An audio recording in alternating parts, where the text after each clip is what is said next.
Eu quero compartilhar com você hoje, que Deus me dê a graça, eu coloquei o tema, com quem você está casado? Porque, dependendo do seu casamento, você vai ter vitória ou fracasso. Dependendo de com quem você se casa, você vai viver uma vida de fé e vitória, ou vai viver uma vida de incredulidade e derrota.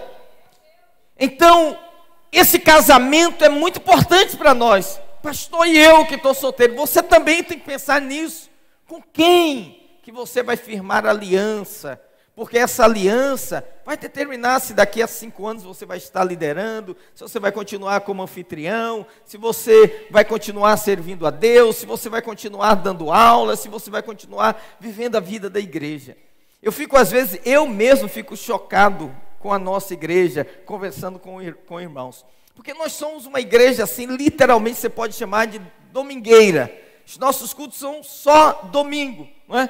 Domingo, o pessoal já tem o hábito de vir domingo. Para marcar um evento no meio da semana, a gente tem que mobilizar, tem que mandar mensagem, tem que fazer tanta coisa, porque os irmãos não estão acostumados. Mas o que eu vejo? Quando você está envolvido na vida da igreja, não lhe falta atividades, não lhe falta oportunidades para servir. Alguém que só vem a culto pode dizer assim, mas só tem um culto, o que eu venho fazer aqui? E o resto da semana? Mas quem está envolvido na obra, ele tem jejum, ele tem curso, ele tem ele tem célula, ele tem discipulado, ele tem tanta coisa, que tem irmãos que falam para mim, pastor, a semana do Videirense devia ter 8 dias e não 7. Que às vezes falta um dia para algo que você quer fazer. A irmã André, eu perguntei para ela essa semana, qual é o dia do ensaio do louvor? Ela falou, quando a videira deixa. Como se a videira não deixasse, ela respondeu assim. Quer dizer, ela tem coisa todo dia, aí ela tem 6 meses querendo marcar uma comunhão do louvor. Aí falou, pastor, semana que vem é feriado e tal. Eu falei, eu só quero te lembrar que as irmãs, uma boa parte delas estão indo para Goiânia. Ela, meu Deus. Então assim, quando é que isso vai parar? Isso não vai parar, irmãos. Isso não vai parar, amém? Porque Deus nos deu uma palavra, vai encher a casa, então que Deus possa te dar força e te renovar. Eu quero ler Romanos capítulo 7, verso 1, que diz assim, não sabeis vós, irmãos, pois que falo aos que sabem a lei, que a lei tem domínio sobre o homem por todo o tempo que vive, porque a mulher que está sujeita ao marido, enquanto ele viver, está-lhe ligada pela lei, mas morto o marido, está livre da lei do marido. De sorte que, vivendo o marido, será chamada adúltera, se for de outro marido, mas morto o marido, livre está da lei, e assim não será adúltera, se for de outro marido. Assim, meus irmãos, também vós estáis mortos para a lei, pelo corpo de Cristo, para que sejais de outro, daquele que ressuscitou dentre os mortos, a fim de que demos fruto para Deus. A fim de que demos o quê? Olha o que ele está falando de casamento. Ele diz, olha, dependendo do marido com quem você se casa, você vai dar fruto ou não? Então isso é importante para nós. O sucesso ou o fracasso da vida cristã e também na nossa liderança depende de com quem você está casado. E nesse texto que nós acabamos de ler, o apóstolo Paulo, ele está fazendo uma analogia, ele está usando uma metáfora para falar da lei e da graça, e ele usa aqui a analogia do casamento. Ele diz que todos nós estávamos casados com a lei. O seu marido era a lei, o meu marido era a lei, e ele diz que o Senhor lei representa todas as exigências de Deus. Não é que está errado a lei, não há nada de errado, mas a verdade é que a lei é perfeita. A Bíblia diz que a lei é perfeita. Então, como ela é perfeita, ela faz constantes exigências. E a questão é se eu consigo entrar nesse relacionamento e atender essas exigências. Porque o senhor lei diz o seguinte: olha, eu quero a comida, mas a comida tem que ser perfeita. A casa deve ser perfeitamente limpa, tudo deve ser minuciosamente cuidado, e assim por diante. Então, quando a esposa quebra um prato, o que acontece? Condenação, porque ele nunca levanta o dedo para ajudar a esposa, mas está sempre exigindo algo dela. Então, aqueles que vivem, Paulo diz, segundo a lei, ele se esforça, mas se ele quebrar um ponto da lei, o que Tiago diz? Se você tropeçar num ponto da lei, você quebrou toda a lei. Então eu pergunto para você, que mulher pode ser feliz com um marido hiperexigente, que exige tudo perfeito, e quando ela comete o mínimo erro, ele aponta e acusa? Alguém consegue suportar um casamento assim, irmãos? Não. Aí eu pergunto, então, como é que ela pode se livrar desse marido? Porque ela tem que se livrar dele. Se ela não se livrar, ela vai morrer. Ela tem que se separar dele. Então, qual é a salvação para essa mulher? Ela tem que casar-se novamente. Mas casar-se com quem? Como pode acontecer esse casamento? E quais são as implicações se ela permanecer casada? Então, quero colocar aqui algumas questões para você. Primeira delas, o casamento com a lei gera esterilidade. O casamento com a graça gera frutificação. Antes de você nascer de novo, todo homem, todo ser humano, ele estava casado com a lei. Aí você nasceu de novo. Você agora casou-se com a graça, e nessa nova união, a Bíblia diz que você agora pode ser frutífero. E Paulo esclarece isso para nós quando ele fala em Romanos 7, verso 5. Paulo diz que no tempo que vivíamos casados com a lei, a nossa carne só frutificava para a morte e não para a vida. Diz assim, porque quando vivíamos segundo a carne, olha só, irmãos, as paixões pecaminosas postas em realce pela lei, realçada pela lei, operavam em nossos membros, a fim de frutificarem para quê? Para a morte. Era só o fruto da morte. Então nós sempre pensamos que alguém que está na carne é alguém que vive uma vida de prática daqueles pecados morais mais escandalosos, mas a Bíblia não fala disso. A Bíblia diz que alguém que está na carne é alguém que não está vivendo no Espírito, mas está vivendo de acordo com a lei, ou seja, pelo seu esforço, pelo seu merecimento, tentando cumprir algumas exigências. E aquele que vive por esse princípio de vida, a Bíblia diz, ele está na carne e o futuro dele é o fracasso. Então, é muito frustrante para qualquer pessoa, e eu vou já explicar para você, porque que muitas pessoas hoje, elas têm o pé atrás para se envolverem na obra de Deus. É muito frustrante para alguém tentar servir na casa de Deus e andar na carne. Por quê? Porque ele se torna estéril. O fruto não aparece, o trabalho não floresce, e aí vem as frustrações. E quando vem as frustrações, ele fala assim, tem alguma coisa errada comigo. Eu não sou habilitado, eu não sou capacitado, Deus não me chamou para isso, eu não me identifiquei com a visão celular, mas tudo isso só tem uma resposta. É porque a esterilidade está gerando a frustração. E por que ele está vivendo esterilidade? Porque é impossível para um homem cumprir as exigências da lei. Então, se eu tento servir a Deus na força do braço, o resultado final é cansaço. Por que alguns se cansam no início e por que você perseverou até o final? Que provavelmente você já casou com o marido certo. Eu tenho essa impressão. Nós vamos chegar aqui à conclusão. Então, nós encontramos muitas pessoas decepcionadas com Deus, com a igreja, com a obra de Deus. E elas dizem assim, pastor, eu já trabalhei tanto, eu já fiz tanto, eu já fui isso, já fui aquilo, sabe? E eu não aguento mais, eu estou cansado.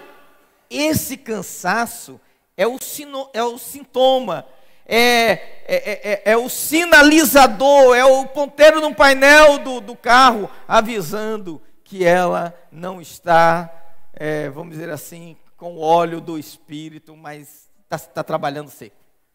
Está trabalhando seco. Por outro lado, a Bíblia diz que a graça fará com que você seja frutífero na sua carreira. Você vai ser frutífero não é só na célula, no seu casamento. Você vai ter vitória na sua vida financeira. Você vai ter vitória na sua saúde, entendeu? Porque é um pacote completo. A graça vem, ela abarca todas as áreas da nossa vida. Por que então uma pessoa se torna estéril? Porque a lei, ela mantém distância. E frutificação é fruto de intimidade. Se não tiver intimidade, o filho não vai nascer. Entende o que eu estou falando? A graça te chama para perto. A lei te mantém distante. Quando Moisés tentou se aproximar no Monte Horebe, ele ouviu do Senhor dizendo: ei, não se aproxime, tira a sandália dos teus pés, porque o lugar que você está é terra santa, não pode tocar aqui. Mas quando o filho pródigo volta para casa, tem a graça de braços abertos esperando ele. Ele diz: traga a sandália, coloca nos pés dele. Entendeu? É justamente o inverso. Então, irmãos, depois a gente vê que em nosso casamento com a graça, nós podemos viver essa verdadeira intimidade. E quanto mais intimidade temos com Deus, o resultado natural é frutificação. Hoje eu estava lendo uma notícia de um casal de São Paulo, que tem 10 filhos, está indo para 12º, porque a mãe agora está grávida de gêmeos. E eu fui lendo a reportagem, eles disseram assim: não, nós somos católicos conservadores e optamos em não não usar nenhum método anticoncepcional. Então, se está vindo é porque Deus está dando, entendeu? Fica até a sugestão aí, se alguém quiser. Ele falou: mas só que o seguinte, ainda dá para vir mais. Ele falou: mas se vier mais, vai vir mais. E depois você pode procurar, o camarada é um empresário e a mulher dele é uma influência. Assim, é um negócio bacana a rede social, né? Parece que ela cuida de uma instituição, mas não, são os filhos. Agora, a gente lê a Bíblia, os Evangelhos, e a gente vê que depois de pregar o Sermão do Monte, no capítulo 5, o Senhor desce do monte, a primeira pessoa que ele encontra é um leproso. Era um leproso. E a lepra é um símbolo do pecado na Bíblia. Todo homem pecador é como se ele fosse um leproso aos olhos de Deus. O que a Bíblia falava? O que a lei dizia? O homem santo não pode tocar o leproso. Por quê? No Antigo Testamento, na Antiga Aliança, se a pessoa pura tocasse algo imundo, a imundícia passava para ela. Ela ficava contaminada. Mas aí nós vemos aqui que em Mateus 5, Jesus desce do monte, ele acabaram de pregar o sermão, e a Bíblia diz que ele encontra um leproso, porque nada na Bíblia é por acaso. E aí a Bíblia diz que ele toca no leproso, ele põe a mão sobre o leproso. Ele nem precisava, porque ele poderia curá-lo com a palavra, mas ele toca. Porque agora é a graça. Olha, a lei mantém distante, você não pode ter intimidade, você não pode ter nem convívio social. O leproso ficava nas portas de fora da cidade. Mas agora Jesus vai e coloca a mão sobre o leproso. E diz para esse homem, ele diz: Senhor, se tu queres, eu posso ser limpo. Ele diz: eu quero, e põe a mão sobre ele. E a Bíblia diz que a lepra dele não passa para Jesus. Mas o poder de Jesus, que está em Jesus, cura aquele homem. Amém, queridos? Então, na graça, o homem santo que é Jesus, colocou a mão sobre nós, que éramos leprosos, nos purificou da nossa lepra. E aí, quando o leproso era curado, ele podia voltar para casa. Ele podia abraçar a esposa, ele podia beijar os filhos, ele poderia ter intimidade novamente. O que eu quero dizer para você? A graça colocou a mão na sua cabeça e disse: eu estou te tocando para você saber de uma coisa, eu quero ter intimidade com você. Irmão, eu vou te falar uma coisa, eu não creio, não acredito, não apoio, não forço a barra para que ninguém faça algo para Deus, obrigado, porque essa obra é infrutífera, entendeu? Eu não quero, ok, não quer. Sabe por quê? Porque quando você entra na intimidade com o Senhor, o resultado é alegria, eu tenho vivido isso na minha vida. Semana passada foi o encontro dos kids, foi semana passada, e A pastora foi ao sítio várias vezes e eu falei, amor, mas aqui, né, para Magé, os irmãos sabem. Quando você vai, aquele dia é o dia, você não faz mais nada naquele dia. E ela foi um dia para pegar as coisas para lavar, outro dia ela foi lá para ver. Porque ela falou, tem muito tempo que a gente não faz encontro, eu não posso deixar as pastoras chegarem lá e encontrar como estava 2 anos atrás. Eu falei para ela, amor, você termina inspirando a minha vida por esse encargo. E aí no dia ela falou, não, eu vou cedo para lá, porque eu não quero que as crianças cheguem e tá arrumando coisa e tal. Eu falei, irmão, isso tem que ser fruto de um relacionamento com Deus. Tem que ser fruto de um relacionamento com Deus. Aí no sábado ela me ligou toda feliz e falou, olha, são 10 horas da noite, todas as crianças estão dormindo, já estão na cama, estão deitadas. Entende? Obviamente que eu estou usando ela aqui como exemplo, o trabalho de todas as pastoras que estavam presentes lá e a equipe toda. Mas eu quero dizer o seguinte, só tem uma coisa que nos leva a fazer isso. Isso é uma consequência, entendeu? Não dá para você falar assim, irmão, vai, pastor, tem que ir. Não tem não, irmão, tem não. Você tem que primeiro divorciar da lei.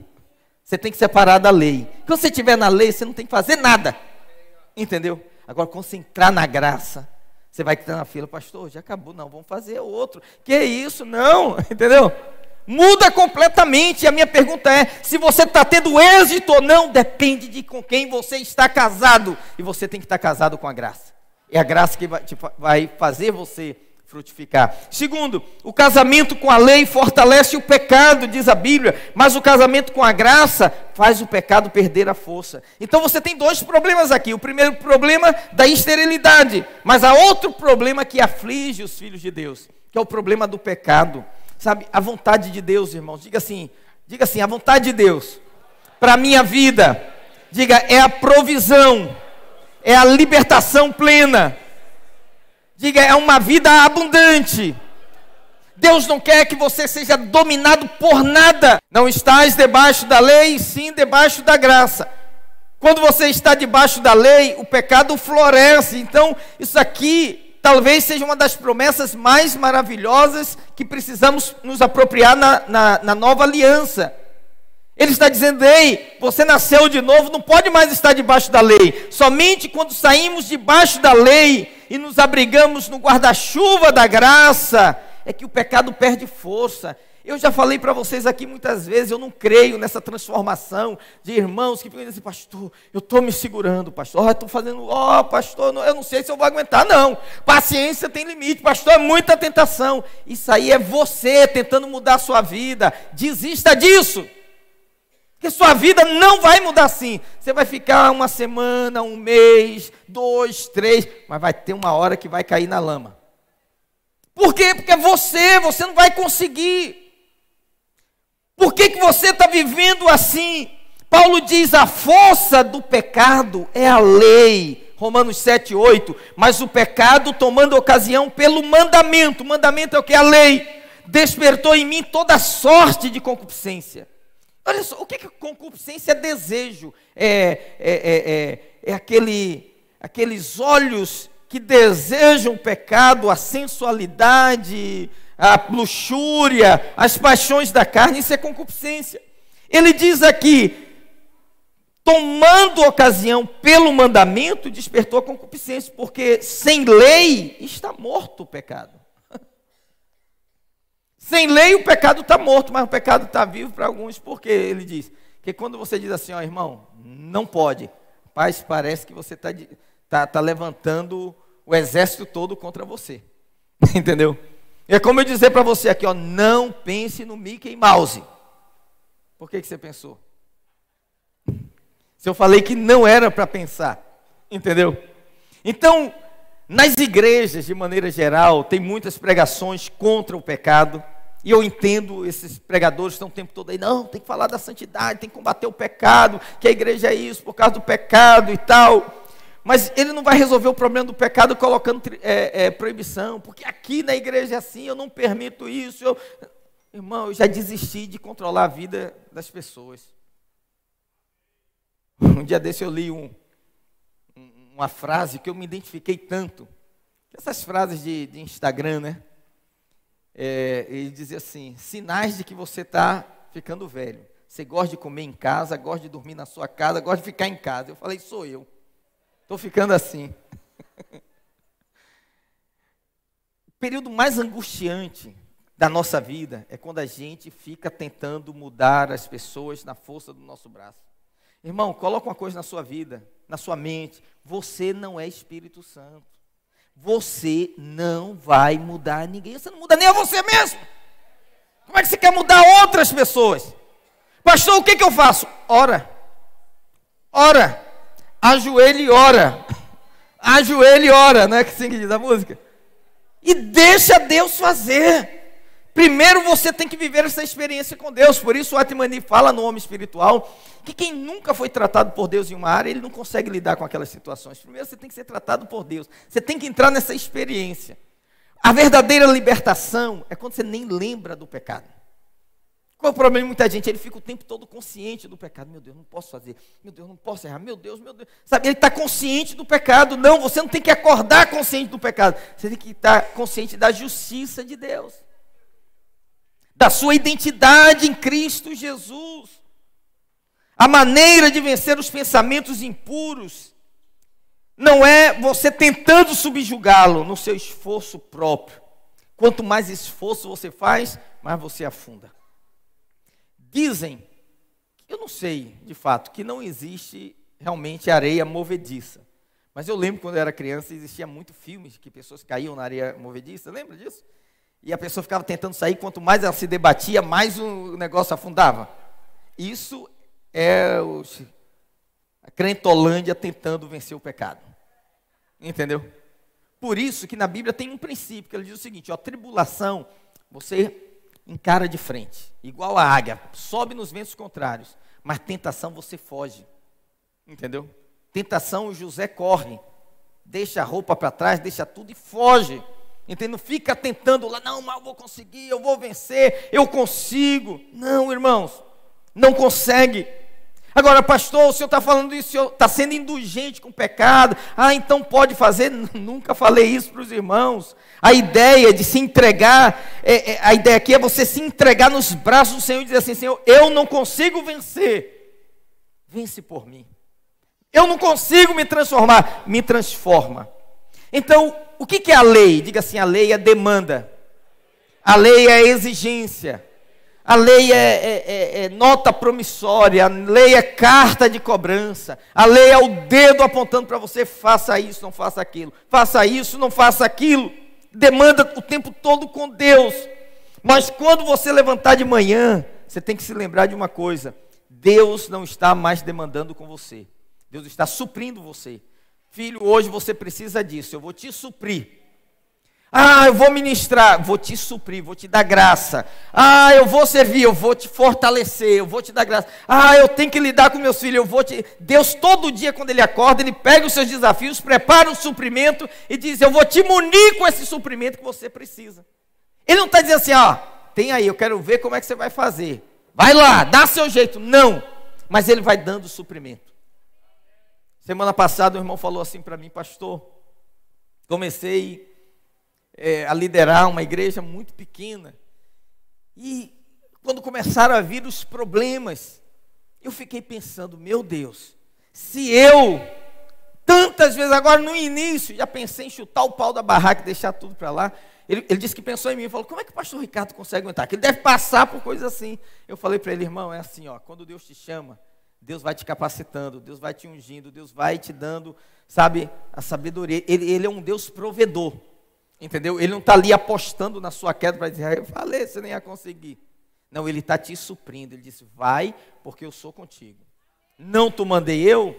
Esforça-te, tem bom ânimo. Não passe, não te espantes, porque o Senhor teu Deus é contigo, por onde quer que andares. Então você, por exemplo, pode ter alguém aqui que vai ministrar no encontro, está nervoso, pastor, irmão, Deus vai colocar a palavra nos seus lábios, vai fluir graça, vai fluir vida, Deus vai mover no sobrenatural, Deus vai te suprir.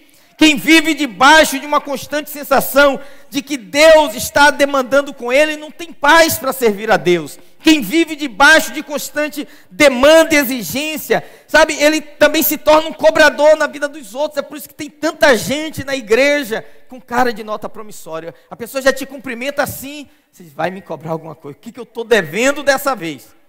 Entendeu? Sim, por quê? Porque ele vive assim. A pessoa vive atormentada e ela passa a atormentar também.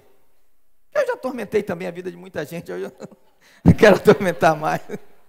Mas não tinha revelação que eu tenho hoje, sinceramente, entende? Mas hoje eu peço ao Senhor, o Senhor me dá graça. eu vi esses dias um episódio do The Chosen. Alguém já assistiu aqui The Chosen, irmãos? Acho que todo crente da videira tinha que assistir. Você tinha que assistir The Chosen. E aí, assim, é muito engraçado que eles colocam um perfil de Jesus, assim, muito humano. E muito interativo, né? Eu fiquei olhando, eu falei, gente, será que era desse jeito mesmo? Assim, porque a gente lê a Bíblia com uma visão muito religiosa, a gente não consegue perceber detalhes, né? Mas tem aquela cena lá nas bodas de Caná, que a mãe de Jesus está desesperada e fala, eles não têm vinho e tal. E Jesus fala, não chegou minha hora ainda. Ela fala, por favor, né? Rola ali um diálogo entre eles dois, aí ele sai, vai orar para Deus, porque realmente a Bíblia diz assim, ali deu princípio aos sinais, né? Jesus começa ali. Mas ele fala para ela, não, ainda não chegou a minha hora, mas ele vai orar. E quando ele vai orar, o céu autoriza ele a fazer o milagre. E daqui a pouco está aquela, assim, no The Shows, é muito interessante, porque aí você vê a cena, o que é faltar vinho no casamento. A vergonha dos pais, a preocupação do noivo, o desespero do mestre de cerimônia. E aí quando passa o vinho e todo mundo está bebendo aquele vinho maravilhoso, e o mestre de sala para a festa, diz, para a música, para a música. Aí fala, já tinha técnica na época. A técnica na época é o seguinte, é pouco vinho de boa qualidade, muito vinho de péssima qualidade, dá o de boa qualidade, quando o cara está alto, você dá o outro, ele não vai perceber. Aí ele fala assim, olha, todo mundo usa esse truque, mas eles fizeram diferente, esse é o melhor vinho. Aí quando o pessoal começa a provar o vinho, todo mundo, nossa, o que é isso? De onde veio esse vinho? Aí na cena, Jesus dá uma piscadinha para Maria, ele fala, será que aconteceu isso? Será que aconteceu? Mas é provável que aconteceu, né? Então às vezes a gente é muito religioso ao ler o texto bíblico. Jesus não, Jesus ele tinha uma espiritualidade que se manifestava. Irmãos, em Romanos 7, nós aprendemos sobre a libertação da lei. E aqui não é só uma curiosidade bíblica. Paulo vai afirmar aqui que sem lei, o pecado está morto. Se não botar lei, o pecado perde o poder. Perde o poder. Não tem lei. Não tem nenhuma lei aqui te impedindo de sair. Então você não está debaixo de pressão. Mas se fala assim, ninguém levanta, rapaz. É a mesma coisa de dizer assim, eu quero ver, né? É um desafio. Olha o que Paulo fala em Romanos 7,6. Agora, porém, libertados da lei, estamos mortos para aquilo que estávamos sujeitos, de modo que sirvamos em novidade de espírito e não na caducidade da letra. Eu quero que você vá para esse encontro servir a Deus na novidade de espírito. Amém? Não na caducidade da lei. Tem que fazer, já tem que orar, tem que... Não, irmão, nem vá com esse espírito. Você só pode ir lá se você estiver casado com a graça. Se estiver casado com a lei, fique em casa, porque vai ser estresse, entendeu? Vai ser problema. A gente não pode servir a Deus com gente bicuda, gente não sei o quê, entendeu? A gente tem que servir a Deus de coração, amém? O casamento com a lei, a Bíblia diz, dá força ao pecado em nossa vida. E o casamento com a graça nos leva à vitória que procede da fé. Amém? E por último aqui, o casamento com a lei só pode ser interrompido com a morte. Olha só. Por isso que esse miserável tem que morrer. Romanos 7, de 1 a 4, Paulo diz que nós não podemos viver um triângulo amoroso. Olha o que ele diz aqui. Para casar-se novamente, você tem que se livrar do marido antigo. Mas como que eu me livro dele? Através da morte. Romanos 7, lendo novamente. Não sabeis vós, irmãos, pois que fala aos que sabem a lei, que a lei tem domínio sobre o homem por todo o tempo que vive, porque a mulher que está sujeita ao marido enquanto ele viver, está ali ligada pela lei, mas morto o marido, o que acontece com ela? Está livre da lei do marido, de sorte que vivendo o marido, será chamada adúltera se for de outro marido. Ela está constituindo um triângulo amoroso. Mas morto o marido, livre está da lei. E assim não será adúltera se for de outro marido.